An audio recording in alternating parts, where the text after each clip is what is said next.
everybody. Welcome to Shaped by Dog. I am Susan Garrett. I am super excited for today's episode.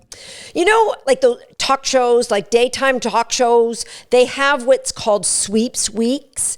And that's when they do the ratings for the year so they can be like the top talk show of the year. And during sweeps weeks, they have like the best guest stars, ones that they'd never have during the year. Well, if this was sweeps weeks for podcasts, if there was such a thing, then this would be the topic I would talk about during sweeps weeks because it is so important to everybody who owns a dog. And that is, holy crap, how do I help my dog when he is distracted?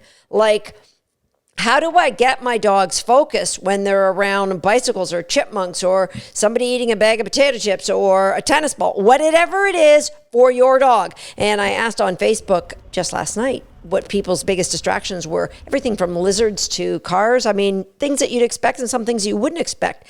Whatever it is, you are in luck today because I'm going to share with you a formula that you can use to strategically work through distractions. Now, what are distractions, right? Distractions are things that make your dog less responsive to you. It's like they go deaf whenever this person, place, or thing, or food, whatever, is around. You may lose their focus. Their focus might zone in only on that distraction. Somebody in the chair is telling him a story?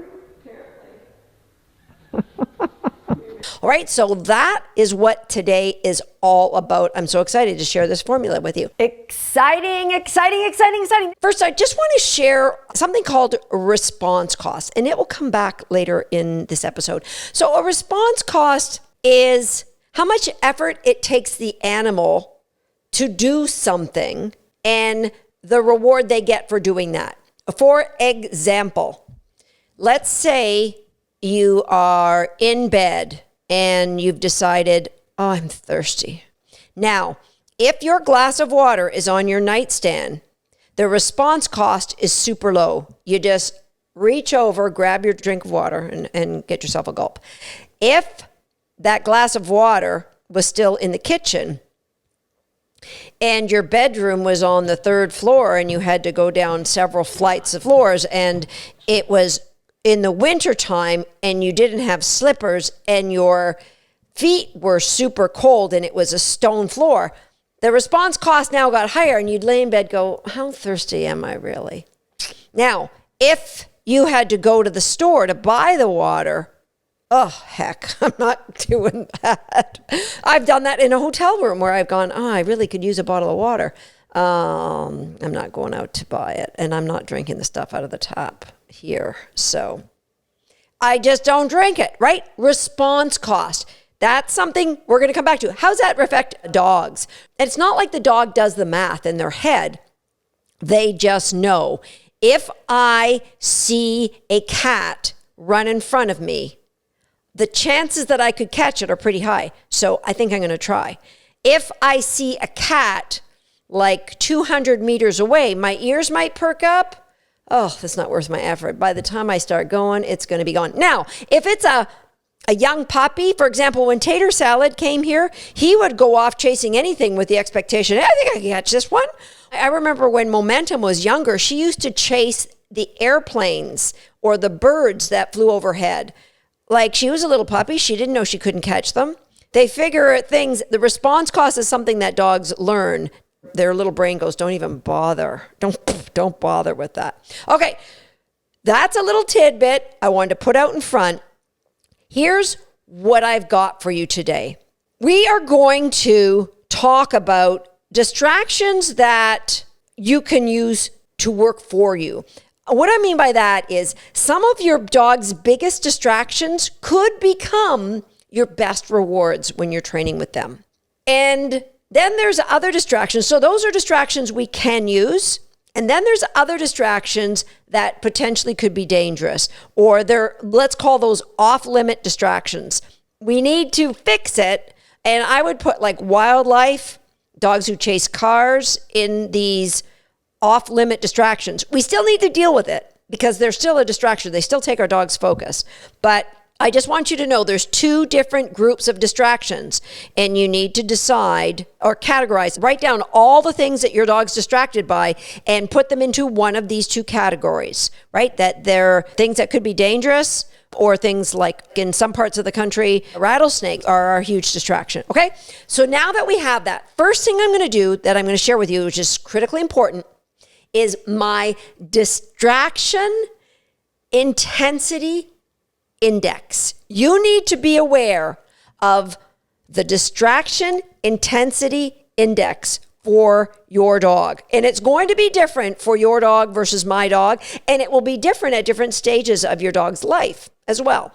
So here's how you calculate the index. There's 4 items that are involved. First is the value of the distraction. So you've made that list of all the things that distract your dog, right? From tennis balls to the neighbor's cat, to chipmunks, to bicycles, to food, like any kind of food. Your dog might just be a food hound, right? To kids or a favorite person. Yeah, so if your dog loves like your kids or the neighbor's kids or your spouse, you could be working with your dog and they see that person and they lose it. Okay, so those are distractions that you could work with versus off-limit distractions. All right, so we have 2 categories of distractions. We're now going to work on the index for these distractions. And then the last part, we're working on the formula to overcome them. All right, so the index, 4 parts. First part, value. You've gone down on a scale of 1 to 10. How high a distraction is this for your dog? Now, you might say, Susan, everything's a 10. I lose him around butterflies. Everything's a 10. Okay, well, like, is there something more of a 10 plus? Like, you got to get some sort of ranking in there. So now we know the value of the distraction. So to create the intensity index, we multiply 4 things. So it is the value. And we multiply that by the distance away. So you can put an arbitrary number in there, like if the bunny is 1 foot away, then that is a multiplier of 1,000 or 10,000, whatever you decide. So if the bunny is a mile away, then that might be a multiplier of 1. Might really not, because your dog response cost, your dog says, I won't catch that. Now, some dogs will say, I'll give her a go. But some dogs will go, yeah, that's not much of a distraction. Like their ears might go up and then they go, oh yeah, you got food, that's good. So we have our value, the value of the distraction, how much your dog loves that, whatever that is. The distance away, so we're doing value multiplied by the distance away, multiplied by senses engaged. So that would be the sense of sight. Can the dog see it? The sense of sound. Could the dog hear it? Now, sometimes if a dog can only hear something in the bushes, that actually is a higher multiplier than if they could see it.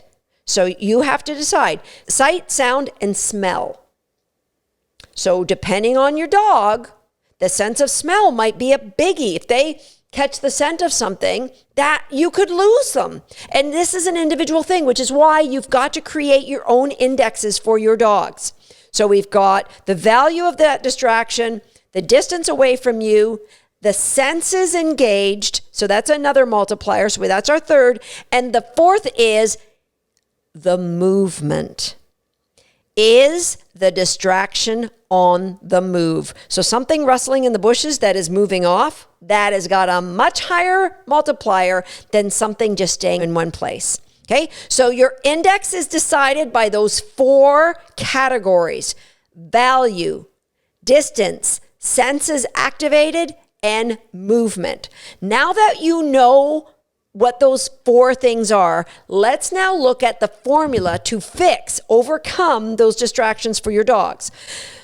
All right, first, we are going to look at only those distractions that we can use. So you've got your long list of things that are potentially dangerous. You have got to make a commitment to not give your dog off-leash freedom, off-leash access around any of those. And if it's a real problem, like let's say your big distraction is other dogs running. And you exercise your dog every morning at a promenade where there's dogs running all the time. I personally would invest in a head halter and use a head halter when I'm walking the dog. That could be another podcast. Safe use of a head halter for a dog. That's what I would do because it would allow me to make sure that the dog has focus where I want the dog's focus. All right, so you've got to eliminate your dog earning reinforcement from the dangerous distractions. That's your commitment while we work on the ones that we really can use. So now let's look at the formula to overcome that. We've got our 4 categories. You are going to bring 3 of them down to a 1. So let's pick food first. Let's pick cheese. My dog loves smelly old cheddar. What I'm going to do is I'm going to be, let's say, in my office here, and I'll put smelly old cheddar on a chair. And then I'm going to ask my dog to do something. Now, if your dog loves games like tug, then that's what I would start with. I would say, will you tug? And the dog's going to go, distance away, super close. Senses engaged, sight and smell. I'm watering. My dog's just drooling. It's not moving. So that's not bad. If we start throwing the cheese around, that'd be even worse. But where distance is super close, the senses engaged are super high. So then what are we going to do? We're going to eliminate all of those down to a 1. So here's what you're going to do. You're going to go outside of the room and down the hall. The dog no longer can see it. And you might put a piece of Tupperware over the cheese as well. Can't smell it, can't see it, and the distance away, you went out down the hall. So it's maybe 5 strides. That might not be enough for a lot of dogs. I know when I played this game with my terriers back in the day, it wasn't enough. I know it's in there. I'm a smart dog. The distance isn't far enough away. So you just keep increasing the distance. You work on one element of your intensity index. I always like to work distance first. I get further and further and further. Remember that response cost? At some point, you are so far away from that piece of cheese, the dog goes, all right, I'll play tug with you. Like, what else have I got here? Now, if your dog doesn't tug, go to episode 18 where I teach some of the puppy games and play a simple game with your dog. Throw a lower value cookie, not cheese, like say a dried up piece of kibble. Throw it on the floor, call your dog's name, have them come back to you and get them to play that game. All right, so you've got either tug or a small game with food, hand touches, whatever you want. And when your dog does it, and doesn't fake do it, but really does it like they're engaged, they're like, okay, I forgot about that food. Yeah, we're having fun here. Then you're going to say, let's get the food. And you're going to run into the office, uncover the cheese, and give the dog the piece of food. Boom. That's 1 round. And you might stop there. The next round, you go back to where you had success the first time. Put the cheese, let the dog see the cheese there, cover it up, go back to where you had success the first time, play it again, and immediately play it half the distance. And you want to keep playing this game until the cheese is on the chair and your dog's like, I'll play tug with you. Oh, yeah, this is good. Because here's what's happening. This is the beauty of this.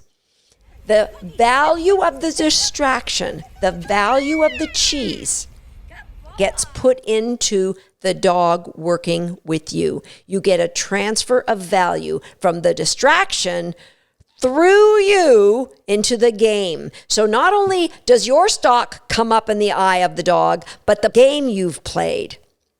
Okay? So now what we've done is you've moved so close that you've bumped back up the sense index because they can see him. You've uncovered it. You can play this game right beside it. If you really wanted to tip the scales, you'd get somebody to be throwing the cheese on the floor. Get movement in. You get your 4-part index. All right, so that's something simple with food. Now, how are you going to do it if your dog likes to chase bicycles? Same deal. Now, we don't have to worry about smell. We want to worry about movement.